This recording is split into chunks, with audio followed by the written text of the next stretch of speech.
ang sarap tumira dito. Bakit? Kasi balancing-balance talaga yung work, life, and health mo dito. Kasi bakit? Pwede kang makapag-basketball dito, pwede kang maglaro ng volleyball. Minsan may volleyball tayo dyan sa kabilang court.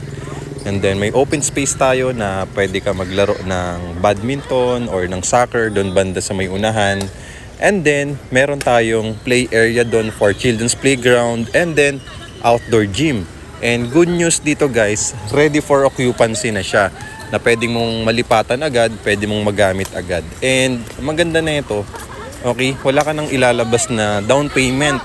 Okay, katulad sa ibang condominium property, kailangan mo pa ng down payment. So dito, wala na po kayong ilalabas na down payment. And good news, kami pang bahala mag-process lahat ng papers ninyo sa bangko or Pag-ibig. Ang kailangan nyo lang is to sign up and mag-reserve ng 10,000 or 25,000 cash out. And maganda pa dito dahil lifetime ownership siya. Hindi ito yung tipo ng condominium property na ginigiba after 50 years. So ito talaga, lifetime mo tong pangahawakan. Dahil meron kang clean title, pwede mo pa tong ipamana sa mga mahal mo sa buhay. And napaka-relaxing ng ganitong Cove Light, 'di ba? Sa amenity park kasi makakapag-bonding moments talaga kayo after work ng mahal mo sa buhay. Yan katulad ng mga chikiting, 'di ba? Ng mga pets mo, makakapaglaro kayo. So napakalawak ng open space sa tapat ng clubhouse.